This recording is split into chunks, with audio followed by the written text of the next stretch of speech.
It's Randy. How are you? Good to see everybody. Um, Last week I was at Michael's and I did a little live demonstration description kind of thing. I was talking about some of the things that you can buy at Michael's for your wedding, some things that you shouldn't buy, some things that you should look out for and think about. I'm not sure if you got to see that. I'm looking for feedback on that type of video. If you like me being on location versus being in my studio and how we're interacting with each other. So definitely give me feedback on how you like those types of videos. I would also love to know like who's here, who's paying attention, who keeps coming back. So if you give me a little shout out in the comments and just say, "Hey Randy, I can see you and I can know that you've been here and that you're, really taking some time to listen to my tips and advice and things like that." So I absolutely enjoy our Sunday afternoons together. As you know, this has been a kind of continuation of bridal shows that stopped in May because of the wedding season. And, people actually are getting married now, but they were planning their weddings while we were doing the bridal shows. And so during the bridal show season, I'm on stage live around this time of the afternoon doing exactly what I'm doing for you right now, answering your questions about planning your wedding. So since the bridal shows ended, I decided that I would keep this going and continue to help you plan your wedding with tips and advice and answering your questions. So please post below. Let me know you're here. Ask me your questions. I'll answer your questions instead of going on and on and on about what it is that I want to talk about. But some of you just like to observe and you like to listen to what I'm talking about without asking questions because it's probably something that you didn't think about, but it's useful information. So I am going to kind of give you about some things today that are related to your vendors. So the professionals that you're hiring, everybody doesn't work the same. Communication is enormous when it comes to hiring your wedding professionals. So you already have an idea in your mind of what you want your wedding to be like, but maybe your photographer has 30 weddings on his calendar for the year. And so you need to make sure that they understand what is most important to you. And this goes for all of your wedding professionals, from your entertainment to your catering, to the venue, to the florist, all of these people who are working on multiple events, but yours is the most important to you. And you want to make sure that they also feel like it's equally important to them. You want to tell them what elements are the most important to you. So maybe you want the photographer to make sure that he is taking pictures of, the parent dances because you have a special relationship with your mother or your father. That would be, when the bride is dancing with her father or when the groom is dancing with his mother. Or if there's some special element that you've incorporated that is unique to your wedding and nobody else is doing it, you want to make sure that the photographer or the videographer is capturing these moments.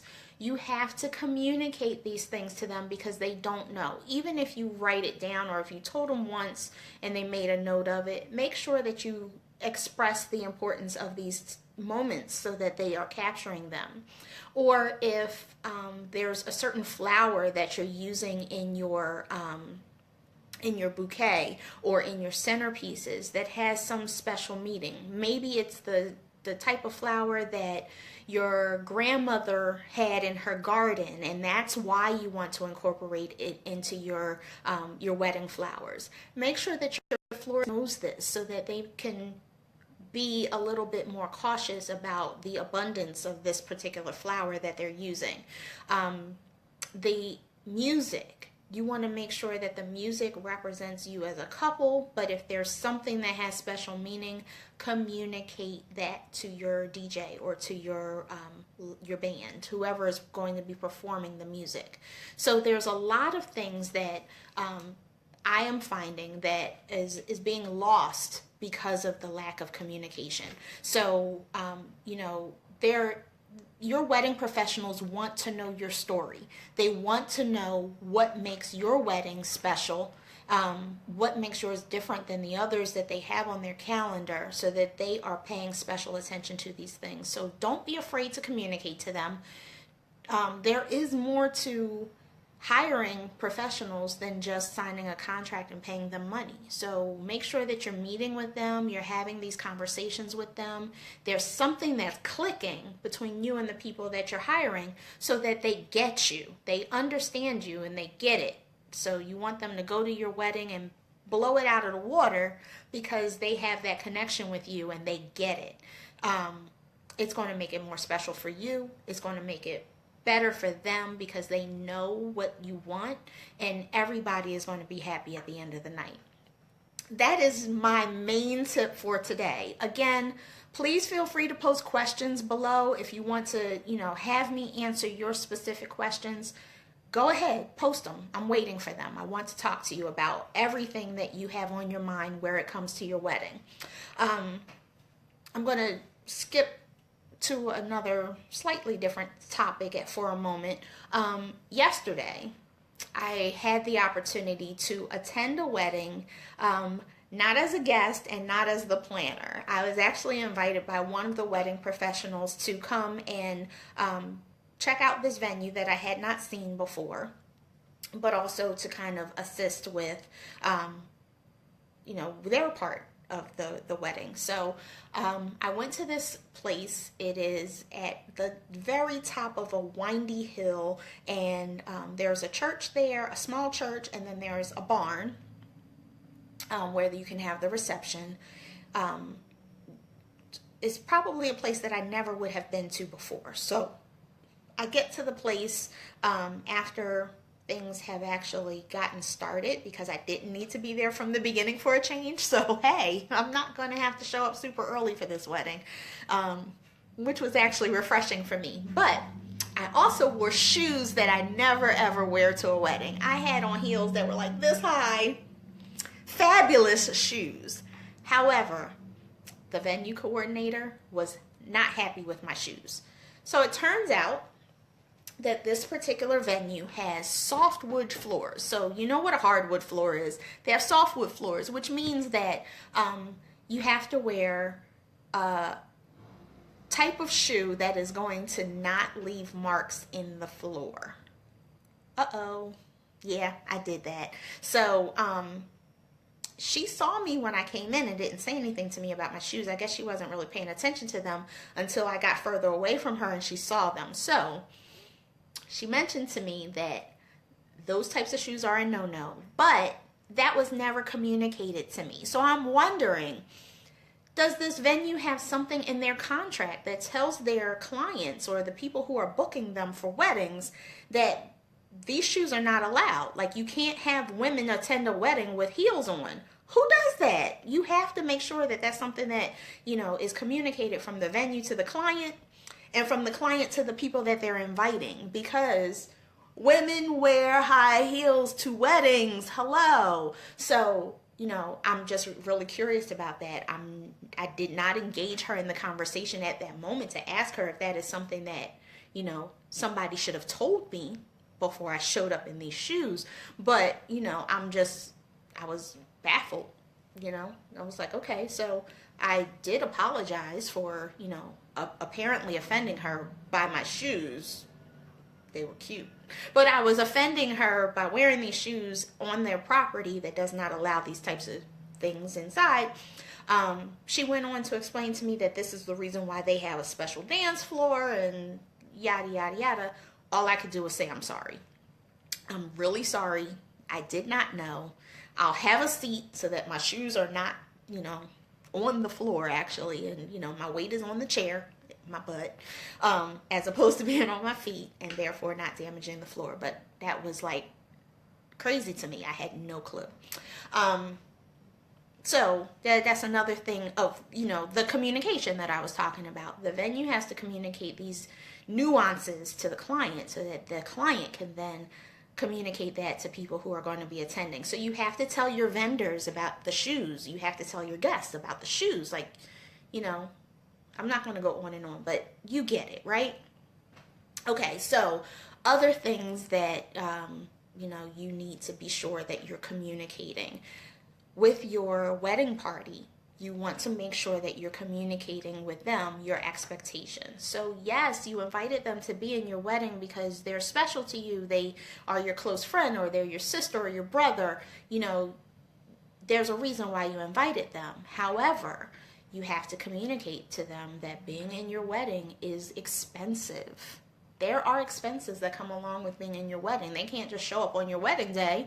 They have to get their wardrobe, they have to get their hair and makeup, they have to get their shoes. Here I go with the shoes again, but they have to get shoes and jewelry, and you know, they have to coordinate and host your bachelor and bachelorette parties, and they may have something to do with your bridal shower.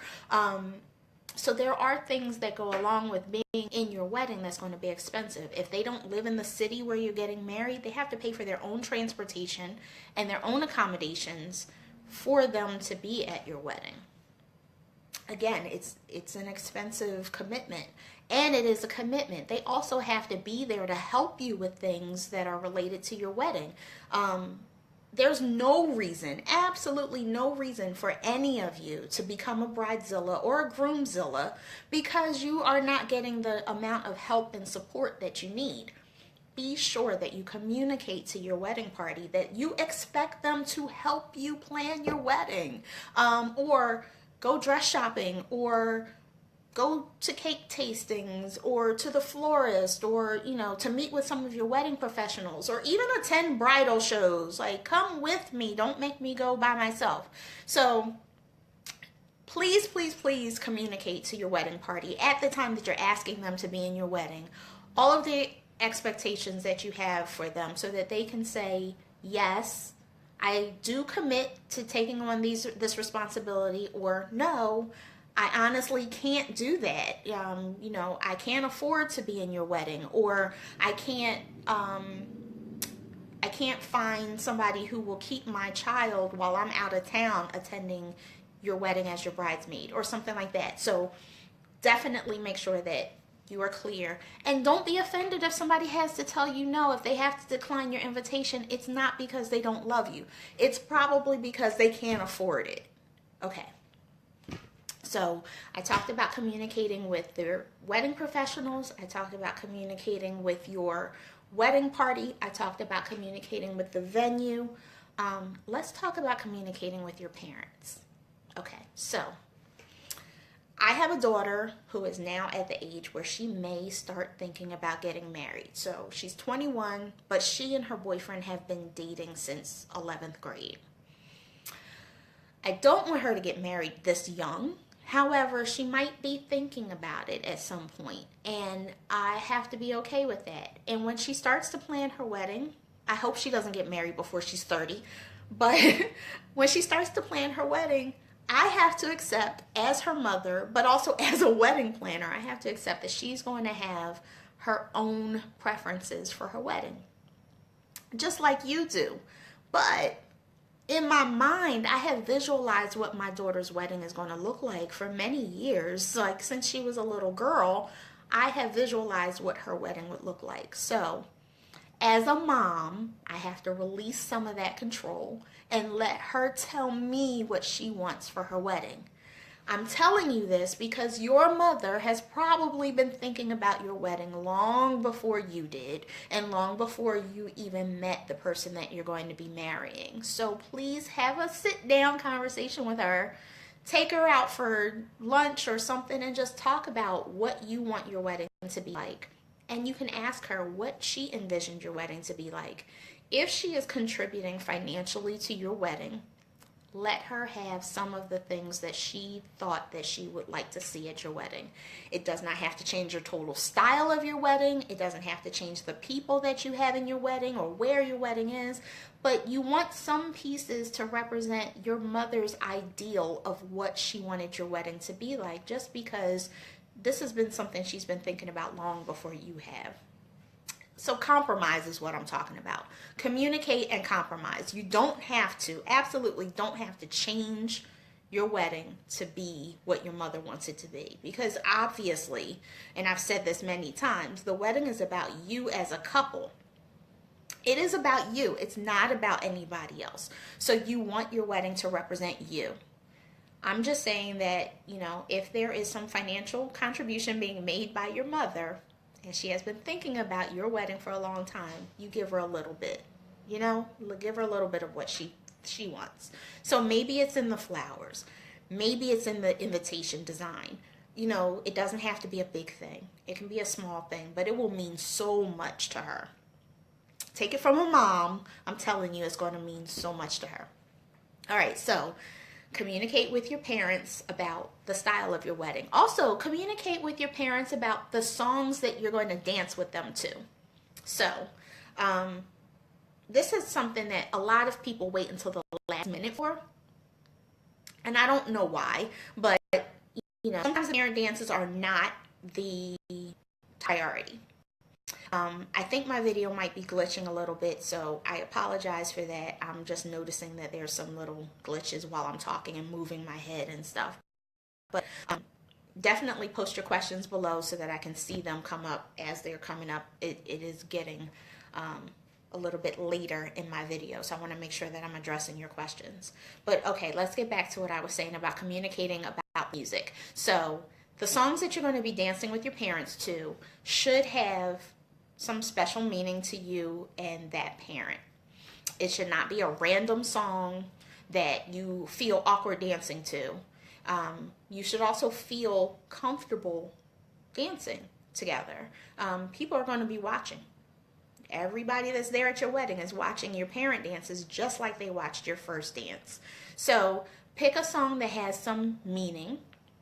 It could be something that you listen to in the car when you were going on road trips with your family. It could be something that the lyrics actually portray your relationship. It could be that the style of the song is something that like really is what you two would dance to, maybe in the kitchen or in the living room or something. So, you know, it doesn't have to be a slow song if you don't want it to be. It could be a fast song because you and they're known for like, you know, getting with it, you know. So, you know, that's the type of song you should do. I saw some video of a guy and his mom who did this whole routine to Michael Jackson, and it was awesome.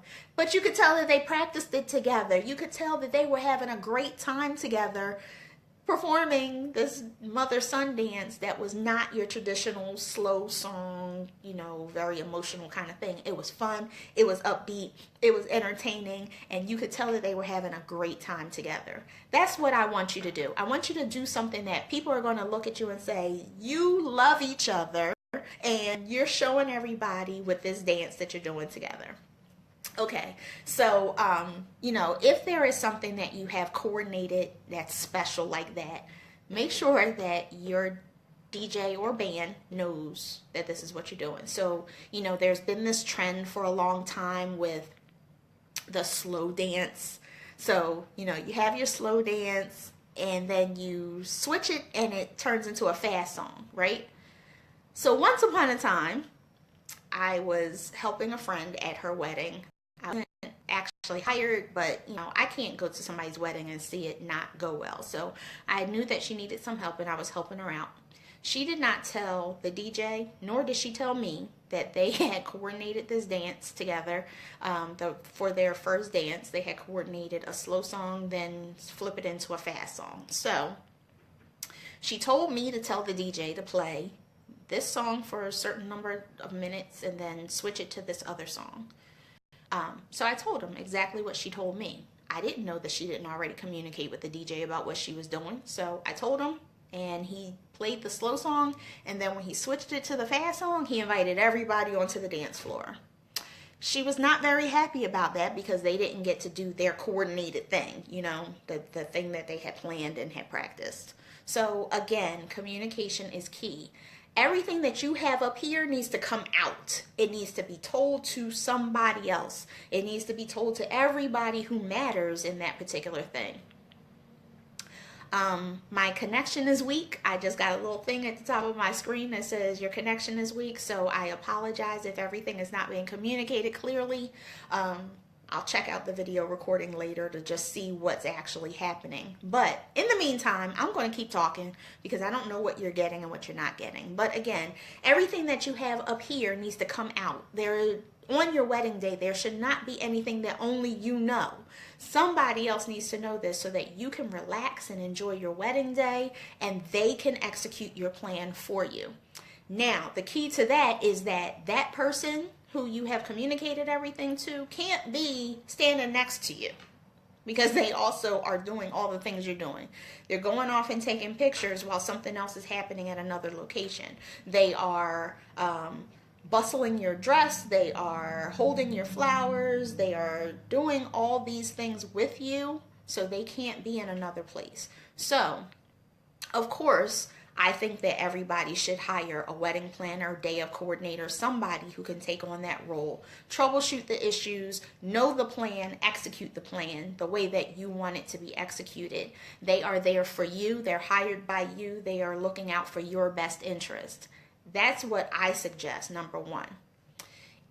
If that's not something that you have planned in your budget and it's getting too close to wedding date and you just can't make that happen, designate the most anal person that you know who is not going to want to have fun at your wedding, but is going to want to make sure that it goes according to your plan.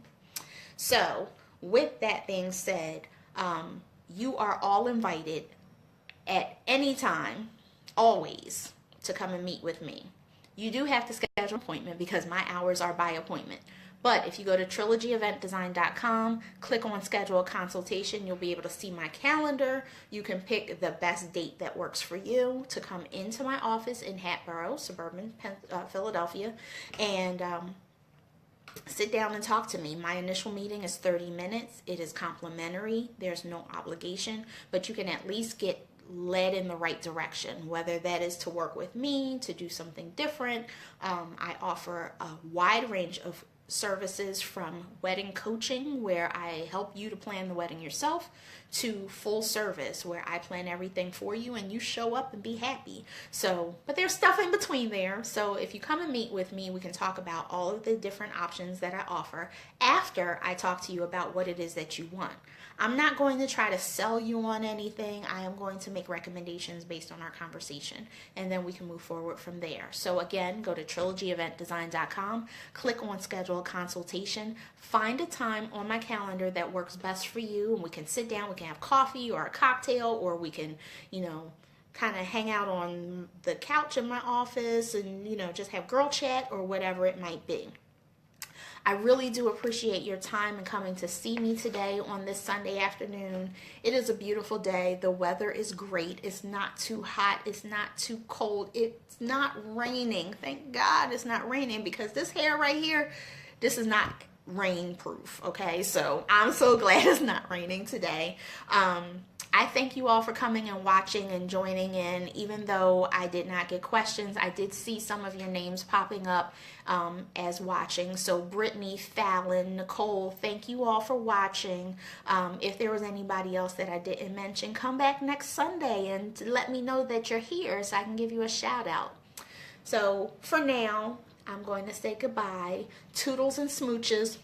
Bye-bye.